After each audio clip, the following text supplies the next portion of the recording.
all, I was elected chairperson of the just ended regional committee of the WHO, which chairmanship will run from now until next year when we have another RSC meeting. So that's the chairmanship that Zimbabwe has. And this came about because Zimbabwe was selected to host the regional committee of the WHO in Victoria Falls. After a lot of bidding, competition, but we managed to win that. So we hosted this, and it was a real good, fruitful meeting. And as you know, our own president, His Excellency, came to officially open it.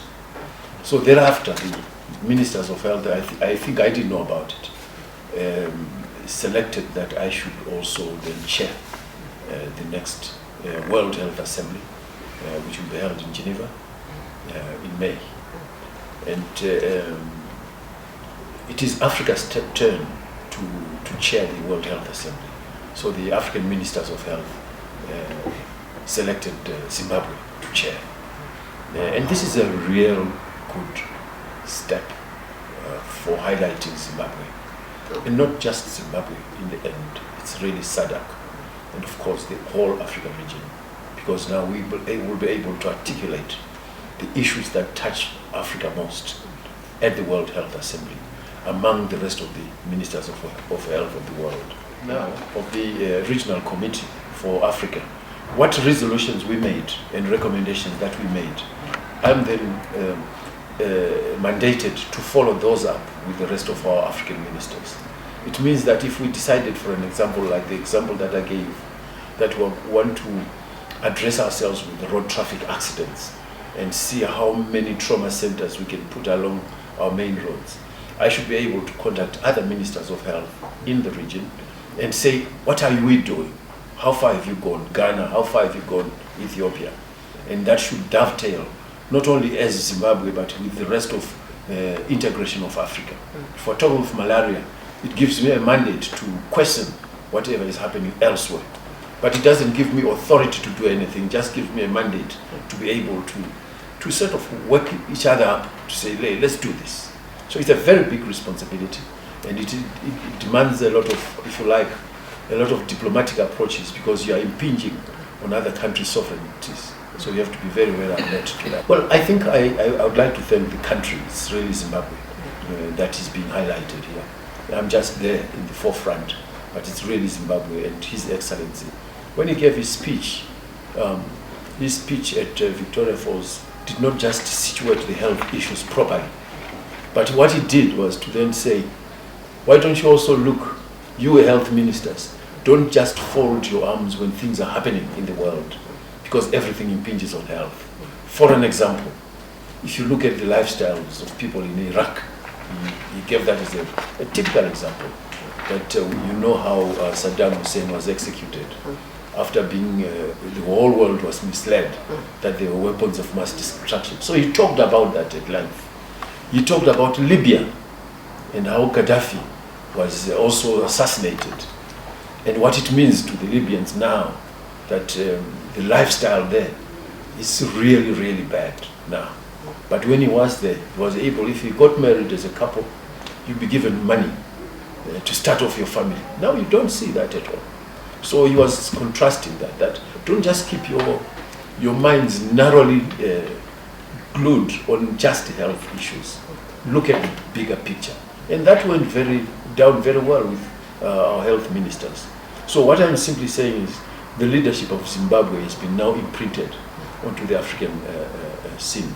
And remember also that if you like, in diplomatic parlance, I'm the dean of the ministers of health of the Africa region, if not the world. I'm now the longest serving minister of health. So all those things now count, and it means quite a lot for us. So we should be able to put Zimbabwe right on the map in terms of our own health challenges. Issues that we touched upon in terms of our health systems, particularly the issue of looking at yellow fever. There are certain countries that have got this epidemic of yellow fever, and that we must be all alert to yellow fever at our borders. That's why we're now asking for yellow fever vaccinations if you are traveling to certain countries. We looked at issues of sexually transmitted infections, which are called STIs. And we noticed that they're highest now in our youths and in our teenagers across the continent. So we need to address that. We looked at cross-border issues. You know, things like malaria, mosquitoes have no passports, that sort of situation. How do we manage that as globally, as Africa? We also looked at the non-communicable diseases, particularly cancer. And cancer in women, as you know, is mostly cancer of the cervix and cancer of the breast. In men, it's cancer of the prostate. We looked at those non-communicable diseases. We also looked at a very important area of road traffic accidents.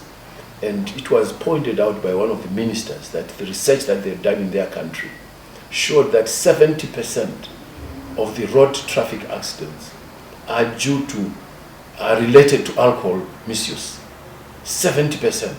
Either people are overspeeding, or they disobey traffic lights, or they're just careless, or they are brave enough to be speaking on the cell phone and driving because of influence of alcohol. And so we need to address the abuse of alcohol as a causation of road traffic accidents in a big way. And that came out very, very strongly. And then to say, even here in this country, how many accidents happen and then people are not able to survive, either because the ambulance is not well equipped or because the trauma centers along our roads are not well equipped. So it's a thing that we must really look at. And I believe that this is one of the things that I'm going to prompt a lot of our ministers in the region, that let's look at road traffic accidents.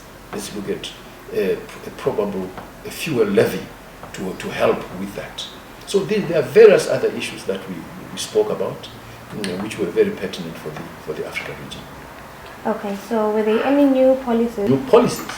Well, what we normally do is we put up these generic approaches, and each country goes back to domesticate our resolutions so that they go back and then discuss it within country and make it relevant for their own particular individual countries. But it's a very good meeting because you exchange views extensively, and you find that there are so many commonalities within the Africa region. And one of the biggest commonality is resource mobilization. That when we talk of political commitment, we're not talking of just us politicians going to a platform and declaring that we are committed to fighting HIV. It's not enough. What we need to now do is to say, if you are talking of political commitment, how much money are you putting there? That's the political commitment that we want. If you remember, Abuja Declaration says 15% of the GDP should go towards health. GDP, Gross Domestic Product. So it means the wealth of the country, 15% should go to the health system. Not just the budget, this year's budget or next year's budget, but the wealth. So we're looking at how do we mobilize resources for the health sector. And we must be able to put that political commitment onto the financial desk. And we have also discussed the fact that WHO should be able to lobby on our behalf, and together with us, our ministers of finance and our heads of state, to be able to articulate, to be able for them to commit the 15% and also other tax levies. Our health fund that is coming from cell phones was discussed and welcomed by the delegates. But, this is a good example. Just as we have the good example of the AIDS levy, which is a domestic resource mobilization that Zimbabwe has exemplified so much. Okay. But our meeting, we interspaced it with a lot of knowledge and lifestyle approaches. That when you're working hard, like we were doing in Victoria Falls, also get a boat cruise, a sunset cruise. and people welcomed that very much. So ministers of health went on this sunset cruise for 2 hours, seeing game on the coast and being able to just eat fish on the boat and talk and relax. And when they came back, we went back to work. We finished at 6 p.m., went back to work, and they didn't feel it. The next morning, we discussed that let's all go to the Victoria Falls, and we walked there. Early morning, 5:30 a.m. And you know that there will be this shower from the falls, Nosa Tunya. And that shower is very refreshing in the morning. And that was interspaced with that leisure, exposing our people to what the Victoria Falls is like and what Zimbabwe is like, and then we work hard at our agenda. So that mixture really made people work. So we think these meetings in Harare are very crowding. Victoria Falls would be the best place for such conferences. For these and other stories, visit our website www.263chat.com. Follow us on Twitter @263chat and like our Facebook page 263chat.